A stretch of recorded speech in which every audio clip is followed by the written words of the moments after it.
This is the EWN Podcast Network.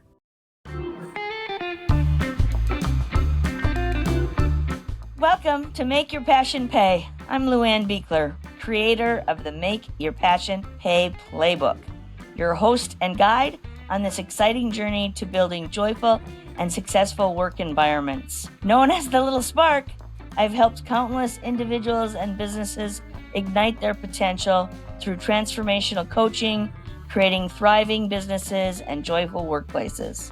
I have experienced the challenges of leaving toxic workplaces and building something better. I bring firsthand wisdom to help you align your work with your values. With insights drawn from working alongside world-renowned leaders and a deep passion for community and connection, I'm here to show you how to lead with joy and purpose. Let's dive into today's episode and start making your passion pay. Hi, everybody, and welcome to the Make Your Passion Pay podcast. We are in our first few episodes, and so bear with us. But what I have decided already is that it's all about being the authentic me, right? And sharing my wonderful friends with you and having great, inspiring conversations. So my friend Beth and I, we're just going to have some fun here and share with you about clarity and connection. So first, let me introduce to you my friend Beth Lefevre. I did it wrong again. No, you did. It was perfect. Okay, great. Executive Director of Master Life Inc. is a team coordinator and trainer for executive teams. She specializes in behavior management, open communication methods, and train the trainer techniques. I love that, right? It's about teaching the people in the company how to train each other. Mhm. Beth has been working for over 30 years to inspire and educate individuals, businesses, and organizations or organizational teams to create cooperation, communication, and culture connection. See, she even uses my language in all areas of their lives. What a coincidence. I know, right? Beth is also one of the senior master trainers for the Passion Test and Passion Test for Business, and the Passion Test for Kids and Teen, traveling the world, facilitating training courses based on the New York Times best-selling book by Janet Bray Atwood and Chris Atwood, The Passion Test, The Effortless Path to Discovering Your Life's Purpose. Beth is an international speaker, presenter, having done trainings, courses, and workshops in the United States, Canada, Central and South America, India, Australia, and Europe. She has also been a part of the Hispanic culture for over 50 years, so she speaks Spanish fluently and understands the nuances of that culture. And culture is what it's all about. Welcome, Beth. Thank you, Luann. So the real key is, my friends, is that Beth was my trainer in the Passion Test for Business 15 years ago. Can you believe that? 15 years ago. She did the course when I got certified, and in 2011 when I got certified in the Passion Test for Business. And that is the basis for our conversation, really, is all that we learned in, and really Beth helped to develop the Passion Test for Business. And it all speaks to culture. So Beth, tell us a little bit about your business right now so people get a perspective of what you're doing in the world today. Okay. My business, I've got a couple. Master Life Inc. is one, and the other one is called Money Life Freedom. And I also do personal coaching, professional coaching, etc. What I really love to do, I love the Passion Test. I absolutely love it. And you're kind of dealing with one person at a time. What I love about Passion Test for Business is you're dealing with groups. It's kind of like you get more accomplished. I was going to say kill a bird with more than one stone, but I don't want to kill anybody, so we're not going to say that. I feel like one person is great, but in a company, if you've got 100 people and they start living what they love, if they're part of this culture, you impact 100 people who impact their families. It's not just the person in the business you're impacting their families.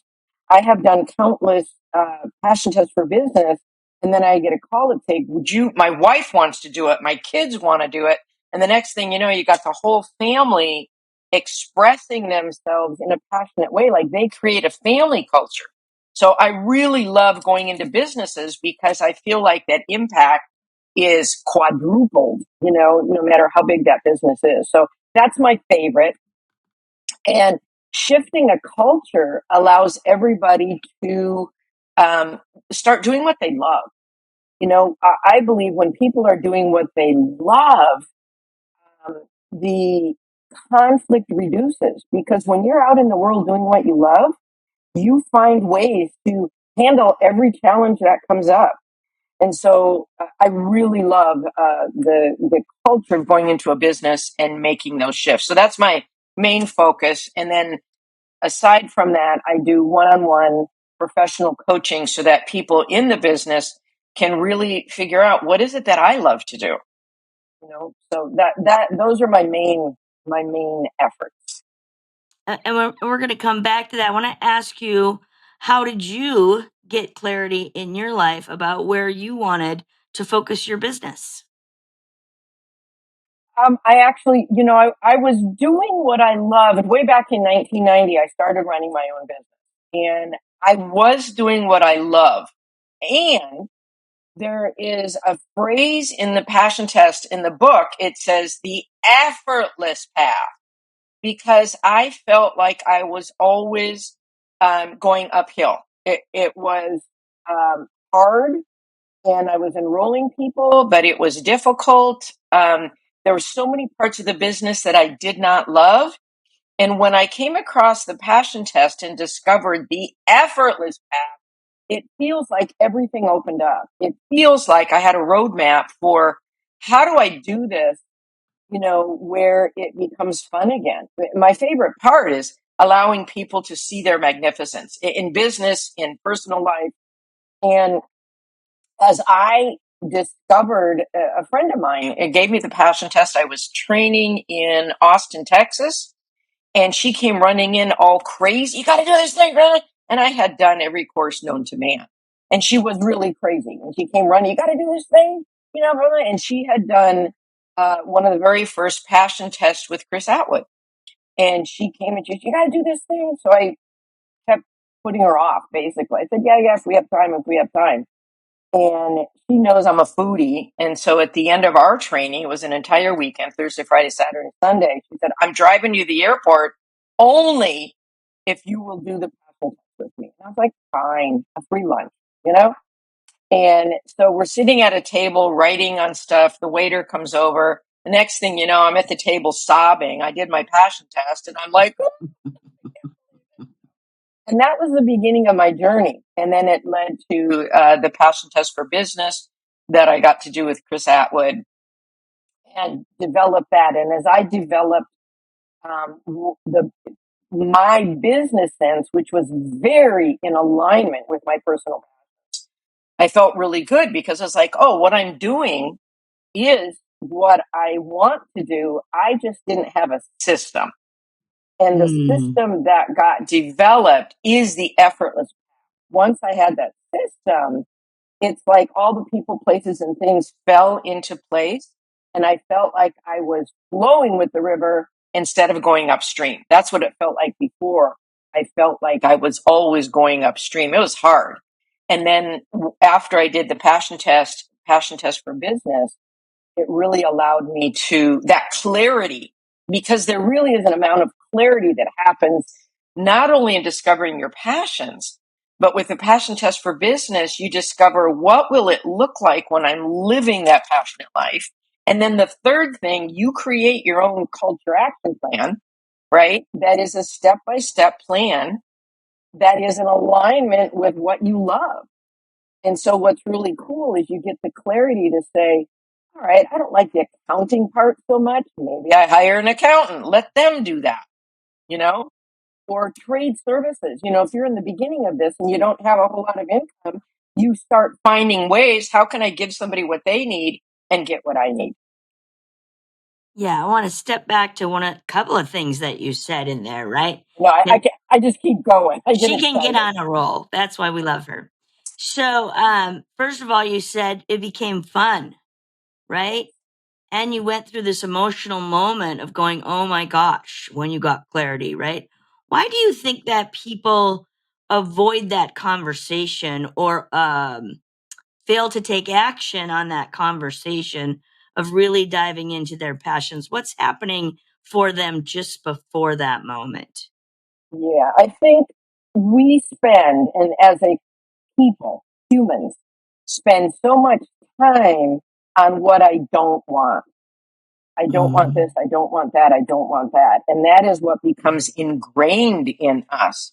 And part of the passion test, we have a beautiful little formula called intention, attention, no tension. And when I put all my attention on what I don't want, I don't want to be broke. I don't want to work too many hours. I don't want to work with people I don't like. Oh, I hate the culture of this company, right? Where I'm putting all of my attention is on the things I don't like. And so there's an avoidance. There's like this natural avoidance that we have formulated because I believe that most people don't want to get disappointed. And so they don't put their dreams, they don't put what they want out there because they might get disappointed. Oh, And and so they're putting, yeah, how about the fear of I might not get there? oh, that means I disappointment. remember one of the first passion tests I did in the first few years, a gentleman sitting in the workshop and he kept putting his pencil to the paper and picking it up. And he wasn't Yep. writing anything and he kept doing this. And I finally went over to him privately, put my arm around him and said, what's going on? And he Mm, looked up at me with tears in his eyes and he said, what if I fail to get there? yeah. And that was a crushing moment. But the truth is, what if you get there? Right. Right? But The what if you what just if, stay there? right? Right. You know, In Sandra Yancey's programs, when she's making an offer, she's like, I'll get you to $1 million. But if we only got to 750, would that be yeah, okay? If we exactly. don't do that, if we only get to 500, would that be okay? If we don't do that and we only get to 250, would that be okay? Right? That's right. It's like, That's right. so, and as she talks about, shoot for the moon, shoot for your moon shot. And that's what we do in the work in the passion test is really help Mhm. you to dream big of Yep. what that big dream is. And I think you're absolutely right. People are, um, lost in the negative of what I don't want and Right. afraid to look at what I really do want just in case I might not get there. And I want you to start thinking about what if I can get there? Because what Right. I find in this work that we do is that people are achieving that vision in half the time they ever Yep. imagined, Absolutely. over and 100%. over and over again. And it's about that clarity, which is why clarity is the number one C in the playbook, is that clarity is power. And It when is. you get clear of exactly what it is you want to create, then you start taking more decisive action. Decisions become easier and feel more in flow, as you said, right? And Mhm. things start to get created. Just another C in the sea of C's we talk about now in the playbook. And Yeah, so, absolutely. I want to add something right here. I have this little saying, and most of my life I was a tractor, pushing, pushing, pushing, going uphill. And after doing the passion test for business, I became an attractor. And what's beautiful about that is it becomes effortless because that clarity that you're talking about, Luann, is so beautiful. When I am clear, all of a sudden, the people, places, and things that might have been showing up anyway, I just didn't know that I needed it, wanted it, could have it. And once I have that clarity and I make a statement that says, I have traveled to 38 countries around the world doing workshops, all of a sudden I get calls in where before I'd be like, oh, I don't know how I can do that now. Well, I just declared it. I said, I'm going to go to this many countries and I'm going to do it. So when it shows up, it's always a yes. It's a yes because I already got clear. Yes. When you are clear, what you want will show up in your life, but only to the extent that you're clear. Now, let me change that. What you want will show up in your life, and only to the extent that you're clear about what that is. Yep. Right? Another one of my favorite quotes from the work, and a great reminder. And it's not that it magically reappeared. It's that now I can see it. Right. Now I can see it and know to say yes instead of hesitate. It might have been there all along, and Yeah. I didn't know. And that's the thing that, it feels like magic, but it's like, oh, my neighbor does this, and I didn't know because I never talked about what I do. It feels magical. It Right. feels magical. And it is just, where am I putting my powerful attention, right? And am I saying yes? In the right moments. In the right, well, because they start showing up. Well, I think that another thing that a lot of business owners get lost in is what I call shiny object syndrome. Oh, yeah. Right? And they're always looking for the next best thing to make the next revenue stream in their business. But what they're doing is jumping all over the place and not moving forward because they're too disjointed. And Yep. so that clarity is so powerful because now I stay on track with where I really know I want to go and say yes to the right things that are going to help me get there. 100%. Right? Yep.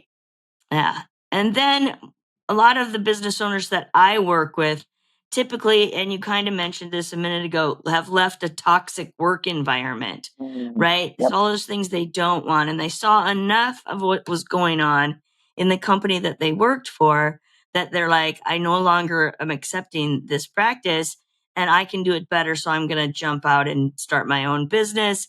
And they do that, but they miss a step because they forgot to think about what it would mean to build a team of people and have had no experience of that on their own in most cases. And now they're out there trying to build a team. And what I hear them say to me is, I'm tired of being everybody's counselor. I'm tired of being, everybody's babysitter. And right, what they're really doing, in my estimation, is they're managing people instead of leading people. Would you agree? 100%. One of the things, especially if you are a startup, the passion test for business was developed in Hermosillo, Mexico. And it's one of the reasons I got to get involved, because I do speak fluent Spanish and they needed somebody to communicate with the team down there. And so Chris and I went down, and this was an amazing company. At the time, its name was Listen Up Espanol. That name has adjusted recently. What happened was they grew. It was a call center that grew so fast. There was a group of 20 people, first two of them. They attracted some really great people. And when there was 20 people to manage, it was easy. They knew each other's values. They knew the culture. It was easy to communicate with 20 people. But this system grew so fast that they started hiring more and more and more. Well, by the time we got there, there were 1,300 employees. All right. Big difference. And they had never developed a system of how to communicate their culture. And so when we came in, that was the first step. Let's figure out what you're about, who you are as a company, what you want to do, what are the things that matter most. So once they had those core ideas, it became their culture. Well, then it was easy to communicate. This is who we are as a company. This is how we want to benefit the community. This is how we want to benefit you individually.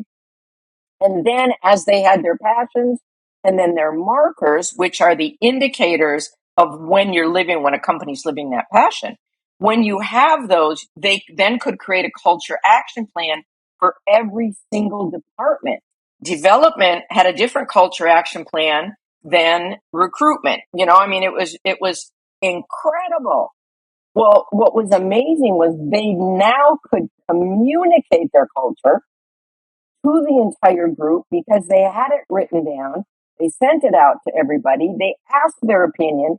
How do you think we could, create this passion? How can we develop it more? And they became an entire team of 1,300 people. as opposed to that initial core. It was So, amazing. right? I think the key word in here is connection. And it's connecting the core values to the vision of where the company's going and creating culture around that. 100%. And I heard once that Nordstrom's has a one-page employee manual that says, do the next right thing. Do the next right thing in alignment with our core values, and we're going to back you up every time.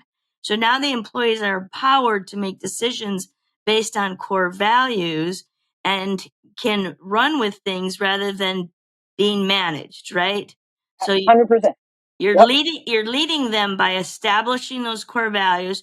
And what Beth pointed out is that they're all in agreement of these are our core values.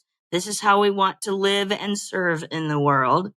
And then we take actions based on those core values. And so every department, every individual knows how to make good decisions because they know their core values.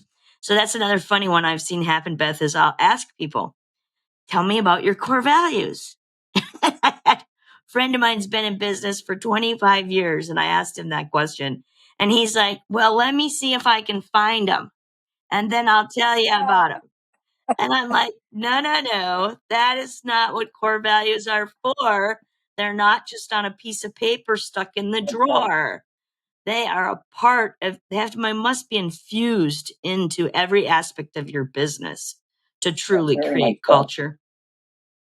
I love my daughter's a regional manager for Nordstrom, so I always love that's what she does, right? I didn't know And that. yeah, she is. And what's very, very cool is she has come up through the ranks and they've been consistent. She's been with the company now for over 20 years. And there's a consistency that occurs with that company based on what you said, do the next right thing. That is really, truly how they operate. And they do not get angry at somebody for taking an action that wasn't cleared. They might go back and say, you could have done it this way, or, but they never get rid of somebody because they took an action that maybe it wasn't 100% alignment, but they took an action. And so they actually congratulate that and said, good for you. How about if we, do this? Or it was really, really cool to listen to the stories that my daughter comes with because there's so much support to take the next right action. That is right on. So much easier for me as an employee to make that decision when I have at least that foundation of those core values to go back to.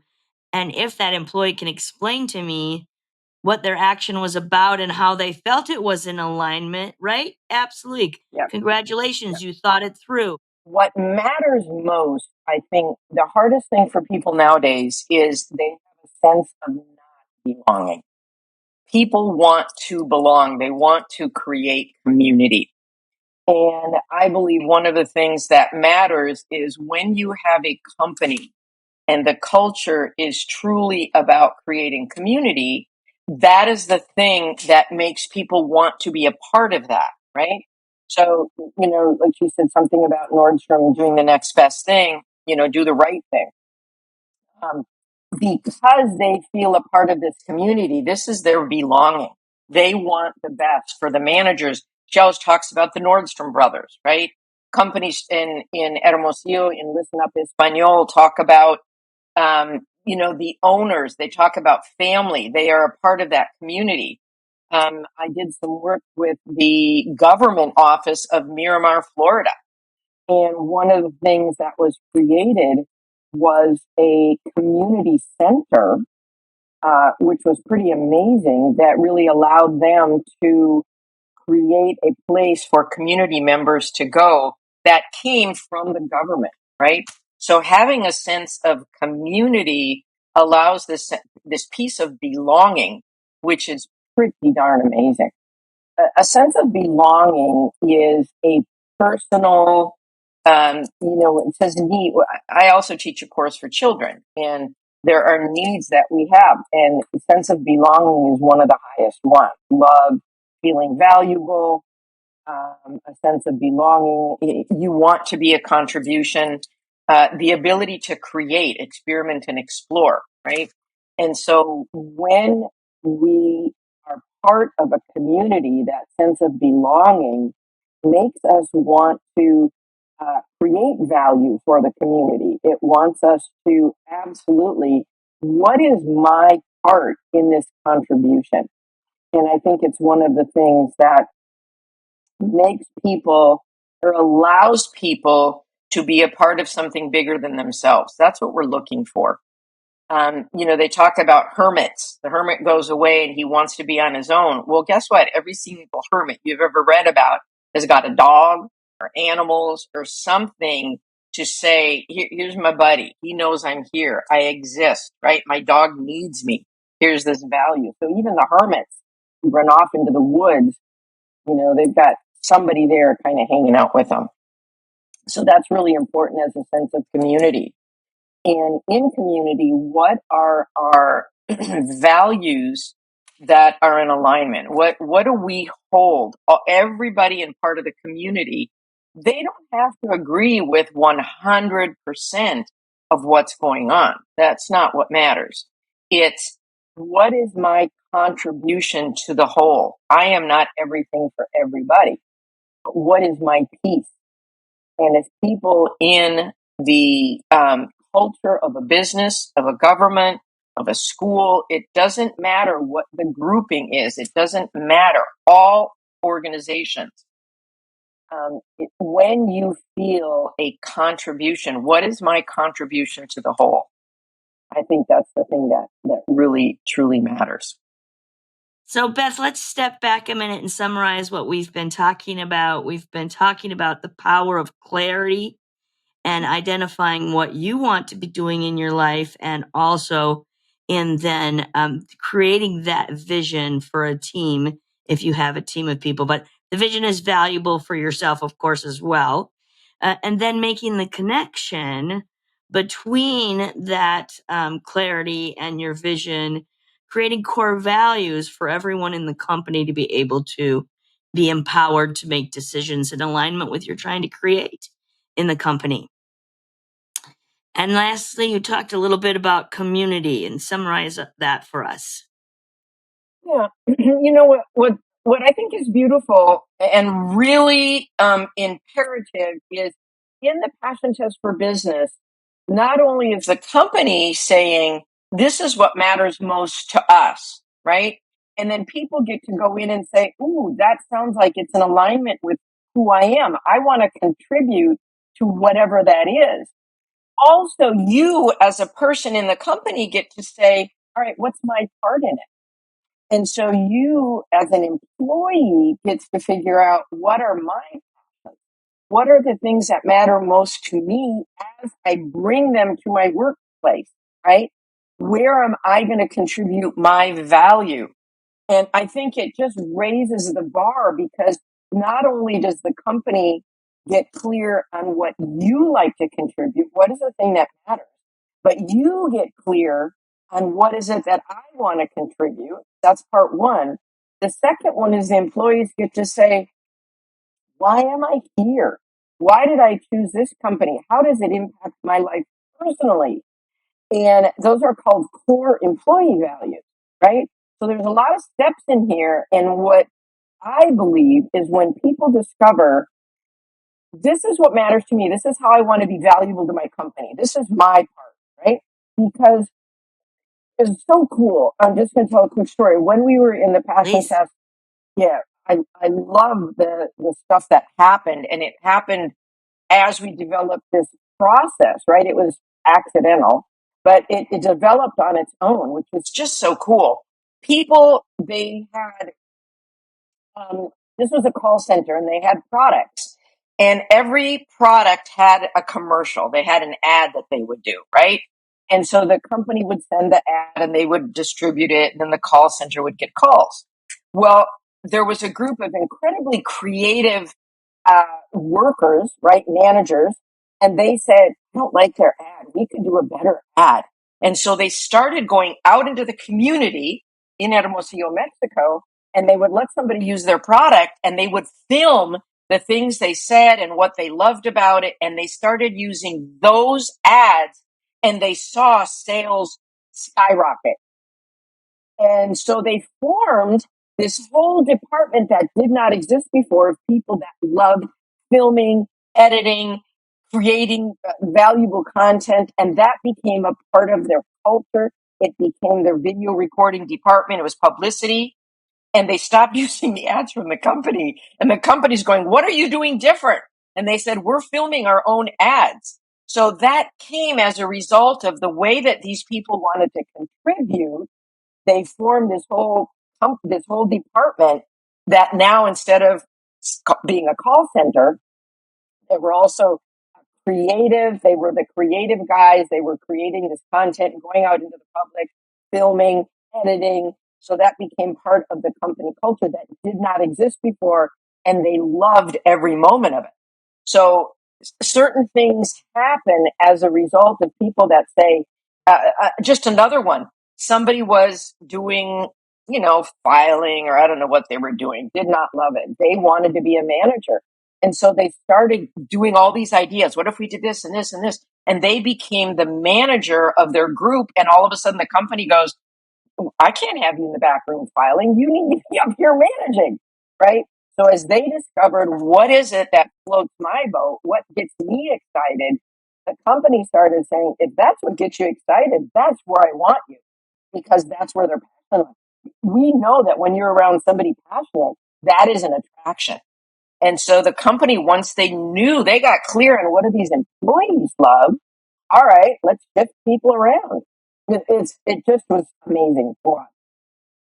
Yeah, so you've brought in yet another C, and that's creativity, which is great, but that's exactly it. One of these builds on the other, and that's why the 6 C's of the playbook exist, because you have to start with clarity and then build upon that, and the creativity will come.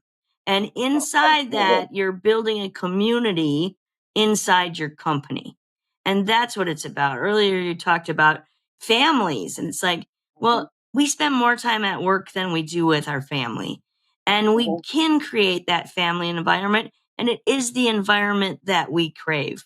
Lynn McTaggart is another transformational leader I follow. And she says, if we had a label on us of how to take care of us, it would say store in community, because we crave that community. This is why so many struggled through the pandemic, right?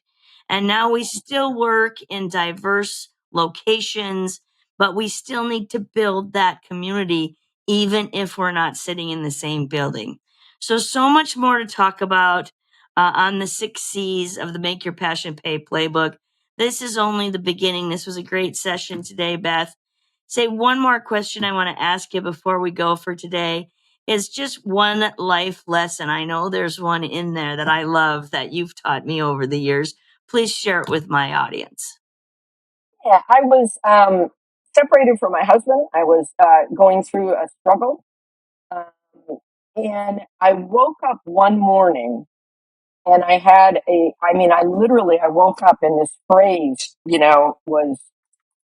out of my mouth, and I wrote it down. I immediately wrote it down because I said, you know what? It felt very important. And I started, I'd look at it, and then a couple times I do have it here. I have it now at my desk. And if you see it, it's been wrinkled. I've thrown it away a couple times because I said, this is BS. I don't believe in it. As I started living my life, I started saying, what if this was true? What if this was absolutely true? And instead of seeing where it was wrong, because I could find evidence every day that it didn't feel correct, I started living my life as if it was true. And you know what? My life changed. My life absolutely transformed 100. I just can't believe how much it transformed. All right. So here we go. I woke, and I actually have the date on here, 1/10/08, and it is very wrinkled. All right. And it doesn't look so good, but I want to keep the original because I remember that moment. All right. Everything that anyone has ever done to me, with me, and for me comes from love. I'll say it again. Everything that anyone has ever done to me, with me, and for me comes from love. And I looked at it and I was like, what? It was funny because I had a silver marker. How appropriate. I had a silver marker and I had a bunch of cards. And when I woke up, I would always have these little sayings, right? I would wake up with insight. It comes back to me when you say that. What if? You've got to shift your mindset to say, what if this is true? And how can I find evidence that this is true? You see, what we do most of the time in our lives is we're looking for evidence to argue whatever we think is true is actually true. And we're building that evidence. And oftentimes we're building evidence of why we're not successful or why we don't have any money or this, that, and the other thing. And we're proving all the things we don't want, which is where we started the conversation, right? And so start to shift your mindset in the world Yes. and consider Beth's quote there. One more time, Beth. Yep.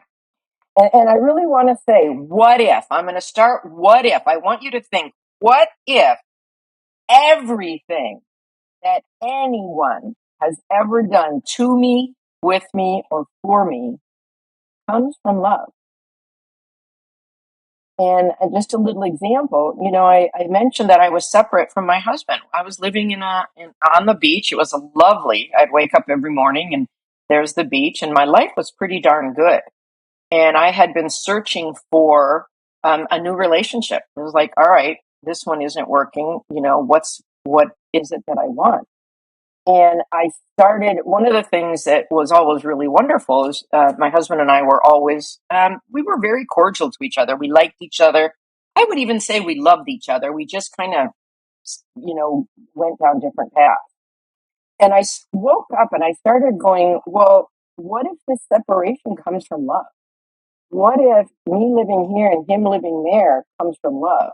What if losing that job came from love? What is the best thing that ever happened to me? What if being transferred across the country, whatever it is, what if it comes from love? Even the hard stuff, even the bad stuff, I'd kind of go, I'd feel the sadness, and then I'd go, all right, if it doesn't feel like it came from love, this one doesn't feel loving.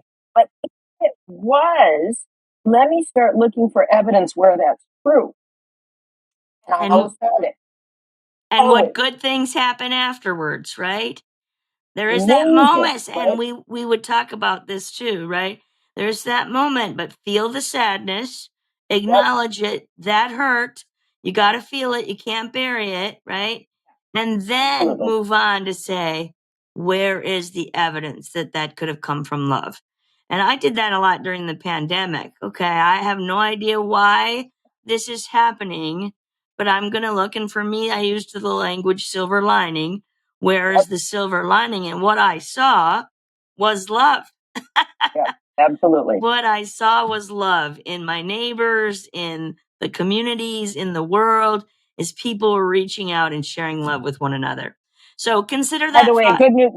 Good news. I just want to add one more thing.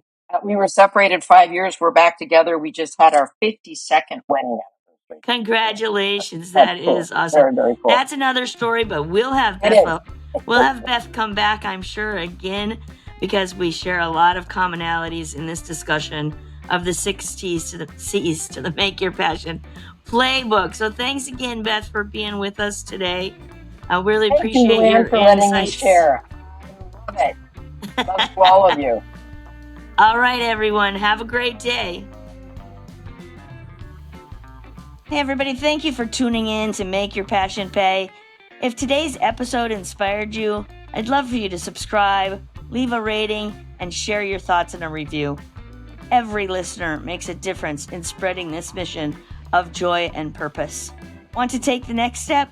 Share this episode with your friends, colleagues, or anyone looking to build a thriving, values-driven workplace.